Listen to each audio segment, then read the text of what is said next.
they just don't know. People see me, but they just don't know. Yo. People see me, but they just don't know. Chills.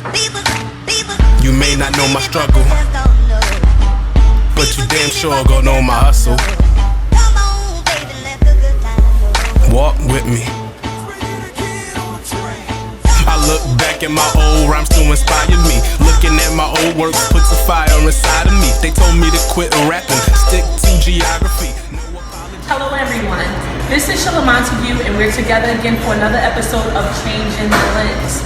Today we're going to be talking to an entrepreneur, a very successful one from the Newark area, and he's going to tell you a little bit about himself. His name is Earl Easterly. So Earl, tell us a little bit about yourself. How you doing? I don't know. We'll start. We need to start. Where'd you grow up at? 16th Avenue, 17th Street. What was your experience since living there? Me growing up in that area, it taught me a lot. And I think it taught me more to pick the people out, follow them instead of following the crowds. I followed the ones who would guide the crowd a certain way. I think I did that more than just jumping in the crowd and running what everybody else doing. I wanted to be the person that showed the crowd what to do. So I mean, honestly, I never followed the crowd that just went and just did all the chaos and nothing like that. I always wanted to be the person that told them what to do. Right now, you go that way. I will do that. So you were more always a leader more than a follower. Absolutely. Okay. So what are some things that you used to lead in your area?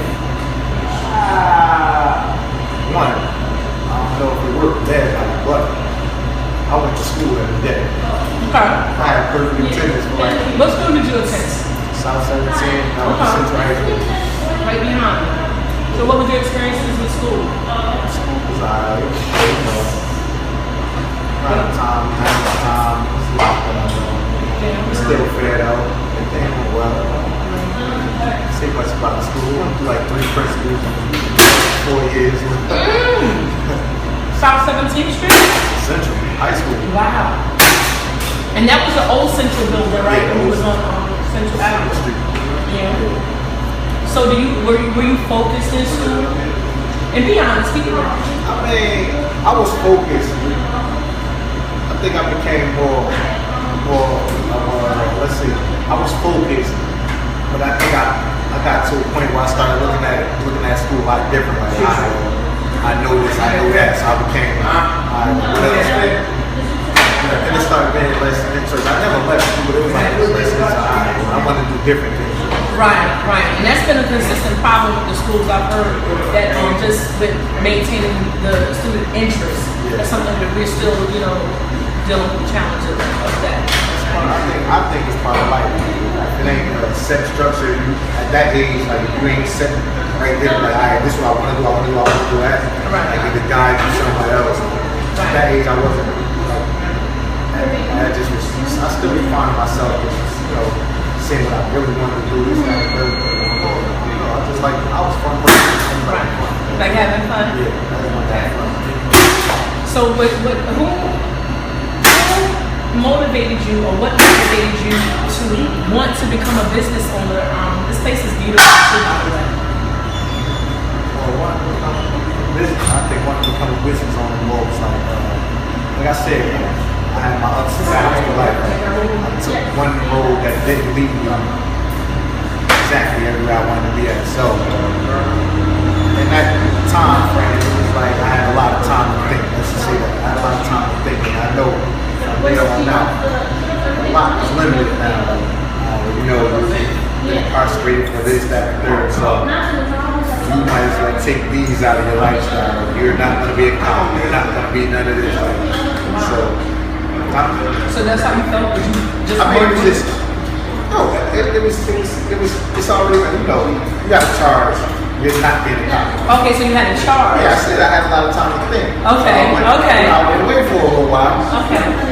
So how long were you gone? I went down 03, came home 05. Like, that opened my eyes to a lot of things. I think that the time I was in it showed me that it just took a lot away from me. So now I knew it was going to be a little harder, you know, for me to work in certain places, certain fields. So, you know, at that time, just be like, I can't go backwards, like, to not having nothing at all. You know, if you're not going to have a job, you got to go forward to try something more and more. Absolutely. Okay, so first I came home with a little idea. I started selling t-shirts. I made my own little t-shirts up. I used to paint on the shirts, sell those for a little while. So certain things, I had a few dollars put up. You know, after ran into an opportunity, seen a hair salon for sale. I bought it. That was my first journey right there, like owning my own hair salon. And that became more like, it took my mind to a straight business aspect for everything else, because I seen, you know, where money came from it, what had this done with it. I wanted to do what I wanted to do. Led me to say, listen, there's other things out here that ain't just about drugs. I said, this is what you want to do. Step by step, try it out. You know, that's when I first came back into the society. I started trying this with the clothing line. I had that going. It was a little popular. So you had a plan as soon as you came back? As soon as I came back. Okay. Immediately, like, I started out with the clothing line. And that, it was pocket change. Like, pocket change. It led me for a little while. And I think from there, my brother, I call my brother, you know, it's like my friends, a couple of close friends. His mom's gave me a job. And actually, that's who the overhead of this business right here. She's the, we call her the big boss. That's her name, Redd'z. She gave me a job, which led me to be around, which is, you know, my other two partners. So what are your other two partners? What are their names? We have Talent Thomas. Talent Thomas, okay. Yeah, Tyrone Thomas. Tyrone Thomas, okay. So how long have you guys been friends? I say I met them back in 05. I met them in 05. Yeah, it's just been like a real close bond. You know, we've been cool, working every day together, get to know people. They've been real cool guys. Like, so I just said that as we out here working, what's our next move? Because this ain't like we can't keep doing this. So you were basically at a crossroads. Yeah, we this is at a point now that we working, we put this money that we doing this like that. Right. How we gonna move forward after this? Okay. So when we come back from these messages, we'll hear more about the decision to move forward when we return. And I want to say, if the pharaohs were alive today, the ones that built the pyramids, the ones that came from Africa and built the pyramids, if they were alive today, they would live in cities like Newark, New Jersey. The pharaohs that built the pyramids brick by brick in Brick City. Well, what in Brick City are we building now? It's time to build Brick City, brick by brick. Well, our first brick is going to come with love. Love. Love for God, whether you choose to call him Allah, Jesus, Jehovah, Most High, Buddha. There's one creator. It starts with love. That's the first brick. But not only love for God, because when you got love for God, you got love for self. So that love for self is the brick that we talking about. Love for God, that's the brick right there we starting with. Love for self. And when you got love for self and you got love for God, then you love others as yourself. That means you look at the person that you know might be on dope, but you see yourself. That means you might look at the girl that you know might be out there not respecting herself the way she could, but you look at her and see yourself. That means you look at the person that may have did something to somebody you love and you see yourself. Love is the first brick we gonna build with in New Jersey. Okay, so welcome back to Changing the Lens. So we're sitting here with Earl Easterly. And Earl, tell us a little bit about your clothes venture, when you were selling clothes. How did that start? The one I released with it, me and him sitting down one day, he said to me, bro, you got the thing when you get dressed every day at 7:30. So I said, yeah, I'm gonna put this name on my shirt. And I was wearing all my shorts with my own designs on there. It was actually Gucci belts or something I had designed put on there. Okay. But he was like, yo, dang what we do though, bro, we grind for this. Like, so it was like hashtag I grind. We rocking like that. So I said, alright, I put it on there, wore it outside, and the response to the I grind part was so huge that everybody was like, I want that. Right. So I went back in the lab, took this off, and put the I grind in the front. Big I grind. We went from there, and it took off overnight. It's like everybody, that's what everybody do, hashtag I grind. Right. Social media, hashtag everything hashtag I grind.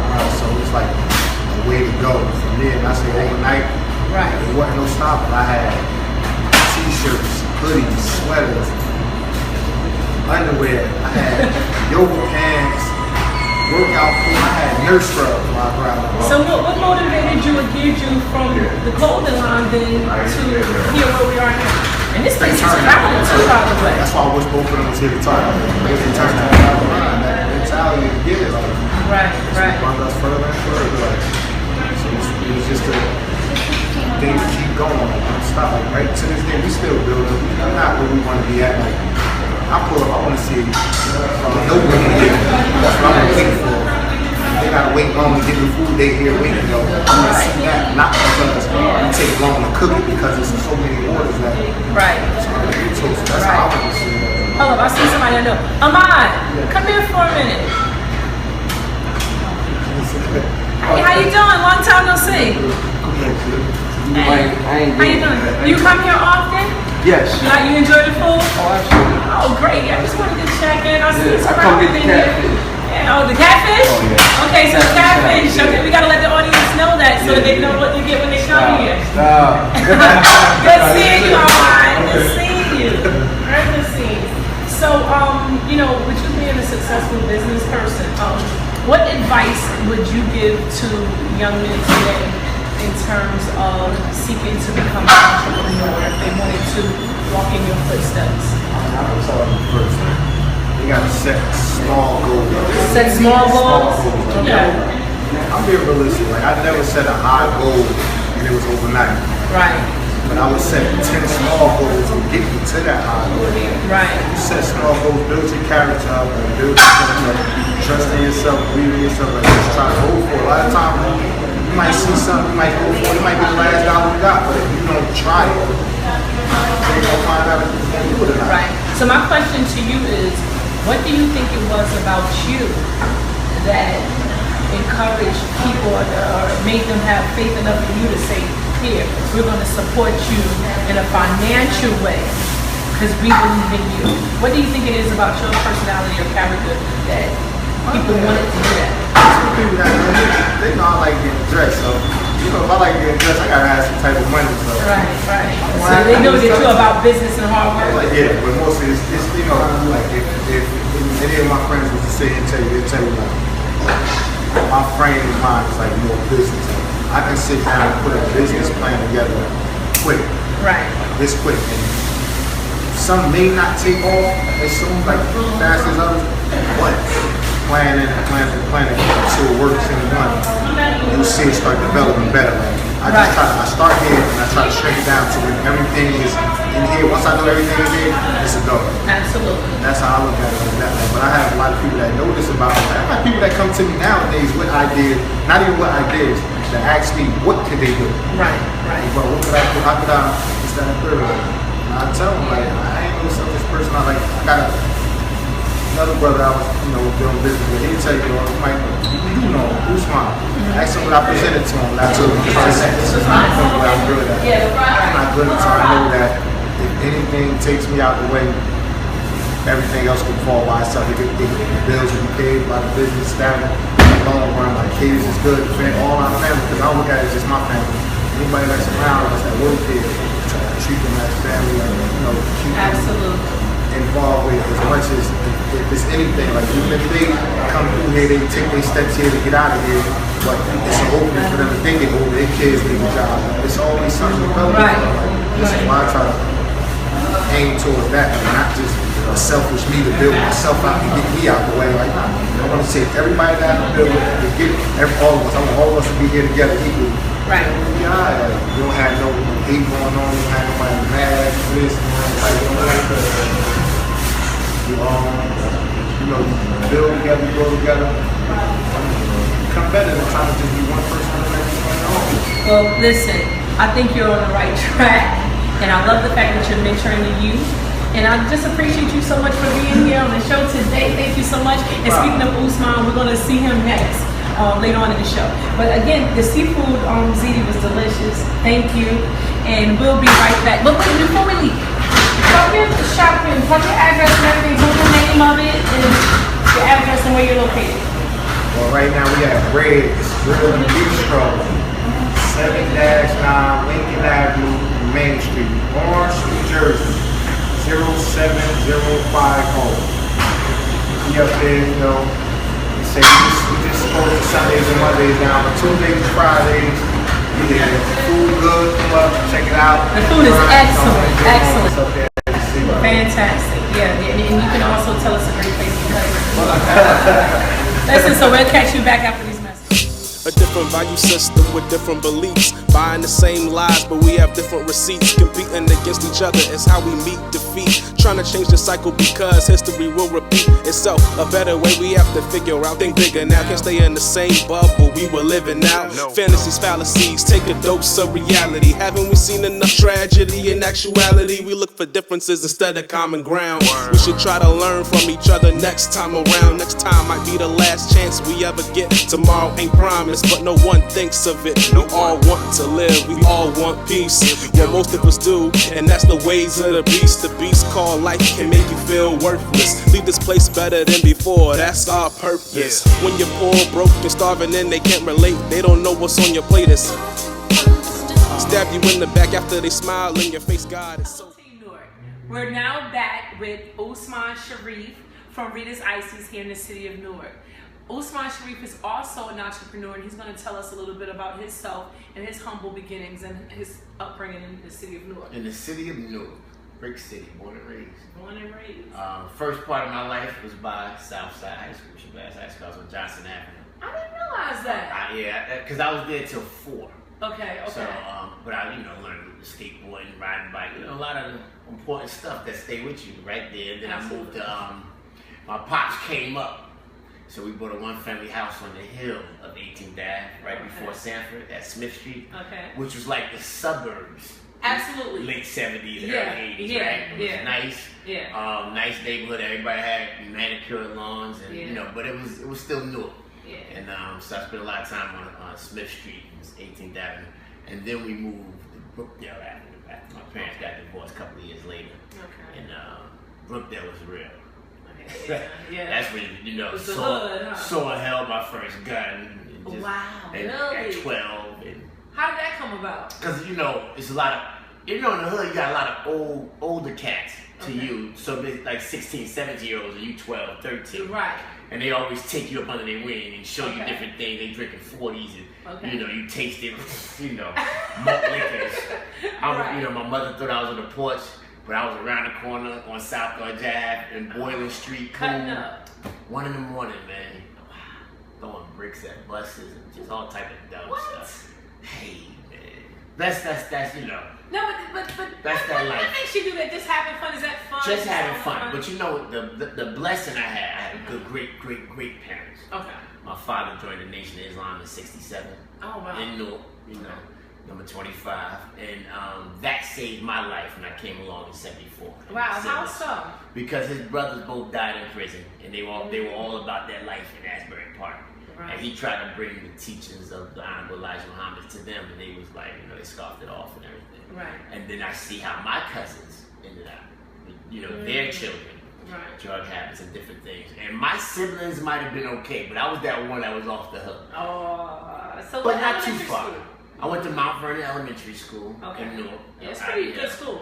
It's a good school. I went from kindergarten to 6th grade. Then I was heavily recruited by University High School. Oh, okay. Gifted and talented program. Magnet school, it was. 7th grade, 8th grade, 9th grade. Then I went to Irvington.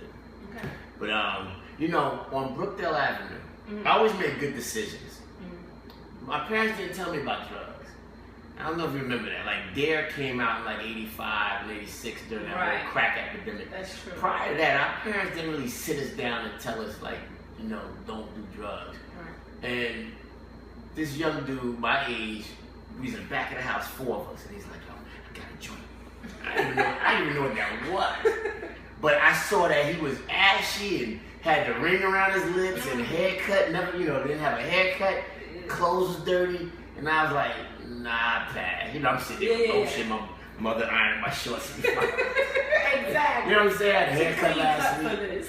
And it's something about how he looked. I was like, I don't want to be doing that. Right. Later on in life, I was still in my mother's car at 14, 15, but I wouldn't steal strangers' cars.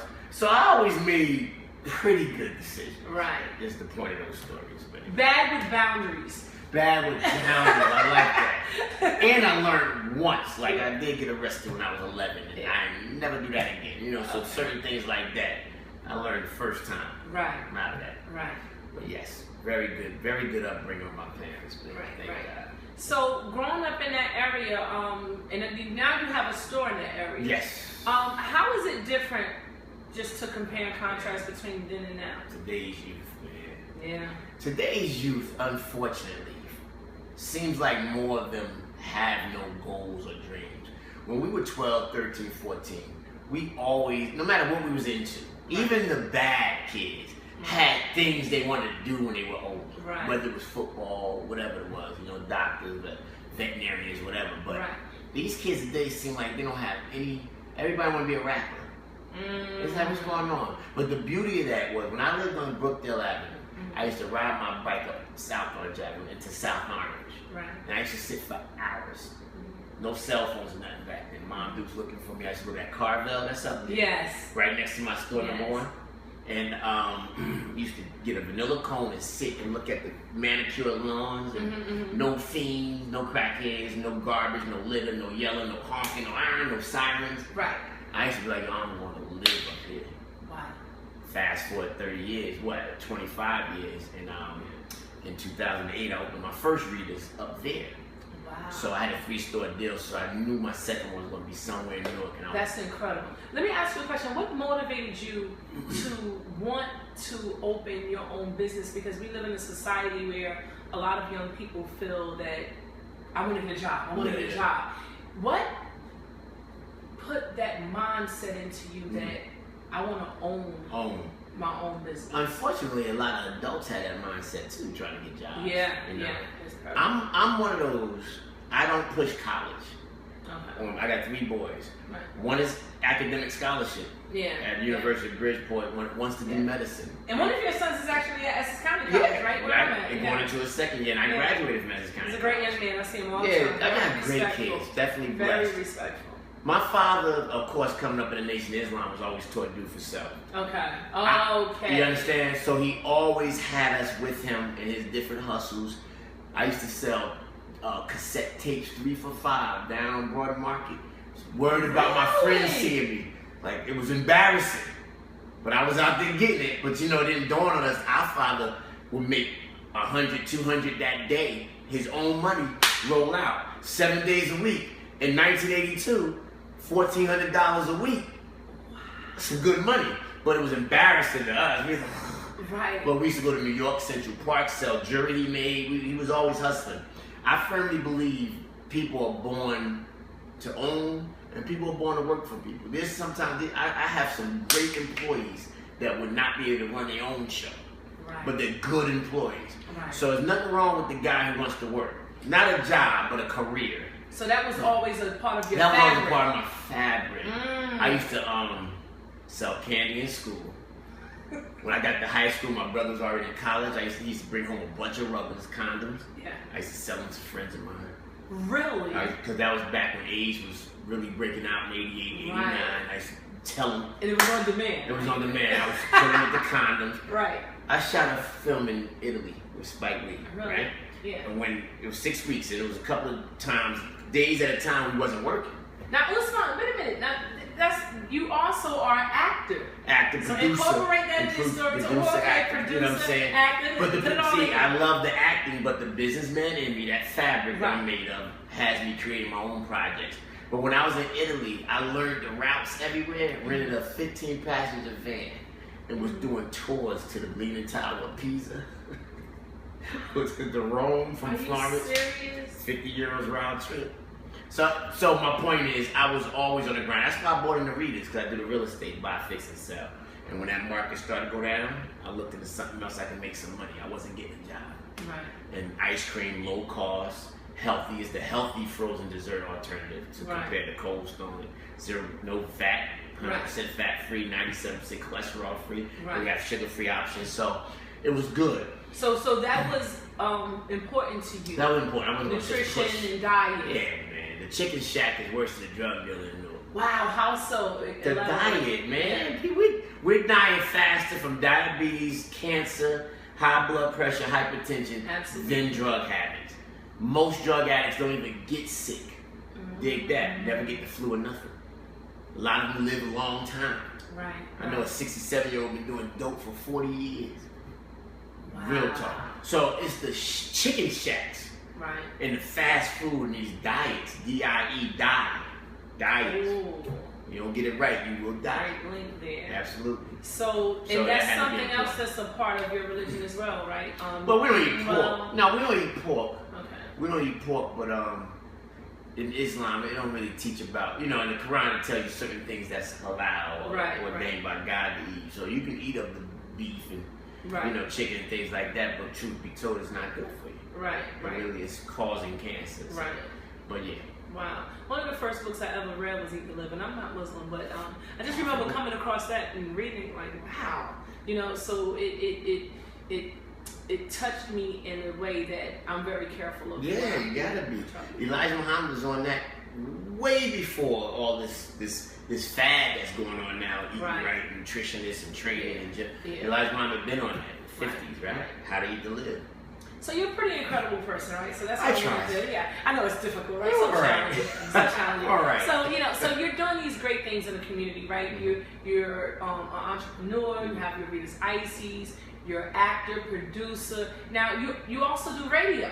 Yes, we're a radio show. Tell me a little bit about that. Every Saturday night, BKS1Radio.com. We do the Two Guys No Lies show. Me and a little brother, Quad, East Orange police officer. It's the two guys, K-N-O-W, knows lies, but we highlight the N-O in the middle of the K. So it's like a play on the word. It's like we know lies as men, but we also tell no lies. We want to keep it real with you. So we tell, it's a show that gives the perspective of the man, insight of the man, how he's thinking, things like that. But also we're part of the community, things that's going on socially, politically, education. We like to edutain. Right. Educate and entertain at the same time. You got to sneak education on our people. You got to go into the subtext. What are you trying to say? We're not open. We don't like to sit learning. there, and it's really a people thing, to be honest with you. I deal with my people. Right. We don't want to sit there and be preached to. Absolutely. And it's not effective. That's why, like you said, students in your class excel more than other classes because you internalize and you get involved personally. It's not just talking heads. Absolutely. So we do that with the show. Like, it's not buffoonery, but we have fun. Yeah. But you're gonna learn some stuff. We both well read and we stay on top of stuff. Absolutely. I love your show. You understand me? I'm a regular. You're a regular on the show, son. Yeah. So I'm really about education and entertainment. I'm really about communicating and talking about issues, which is one of the things that motivated me to do this show. To just bring some issues to the forefront. Yes. Thank you. So a couple of other things that I met a gentleman earlier in this show, the same show, that I interviewed, Earl Easterling. Okay. Fantastic gentleman, owns a restaurant. We went to see him, great food. People from the community coming in from Newark community, and I believe this restaurant is not actually in Newark, but it could be in Orange. Or Lincoln. Yeah. Now, do you know him? Because he mentioned you. Yeah. He mentioned you. You yelled out as government. I ain't know the government. Got him. Okay, got the government. Okay.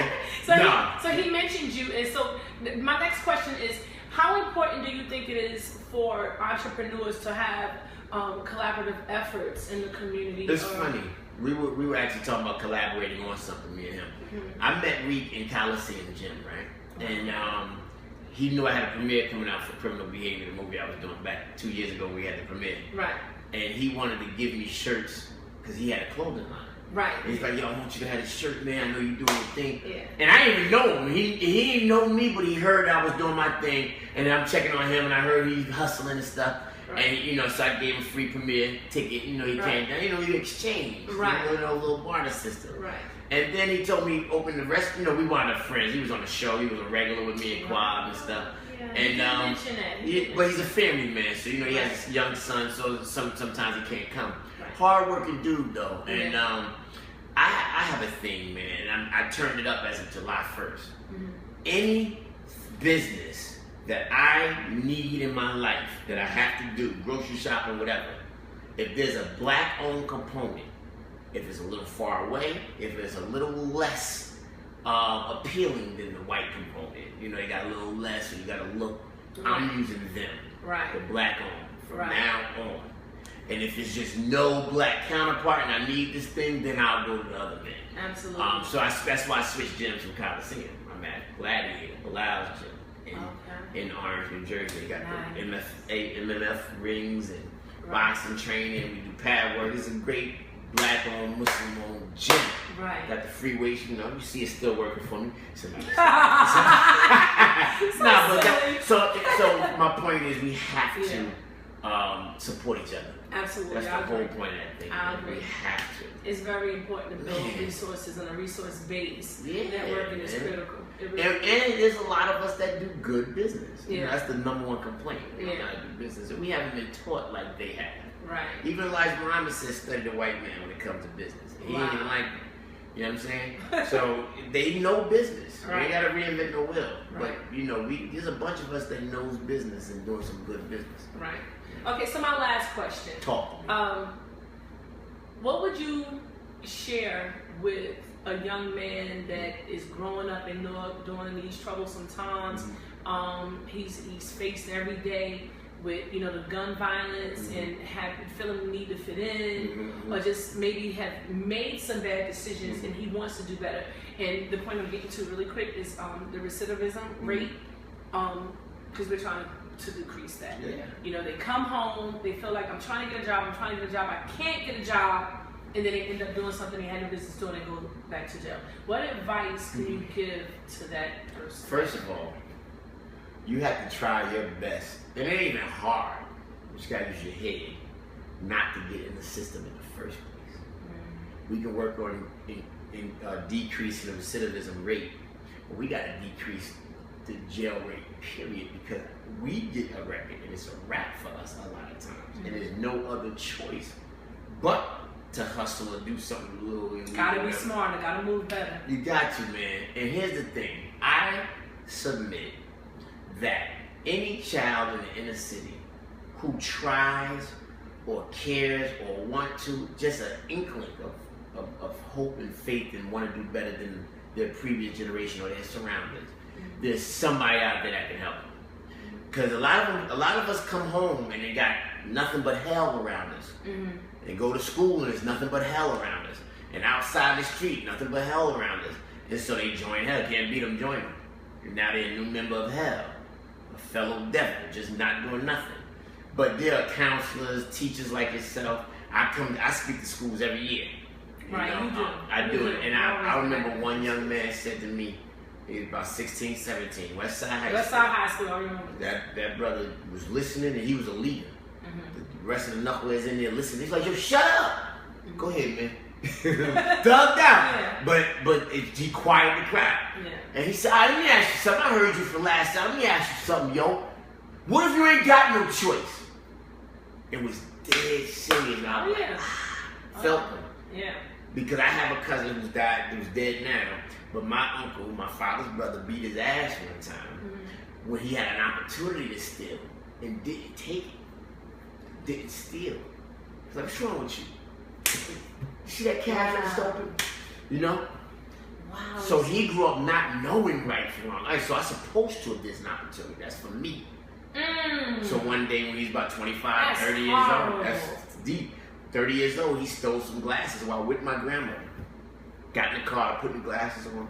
He's like, she like, knowing he ain't got no money. She like, where you get those glasses from? Right. Why need some glasses? I just took them.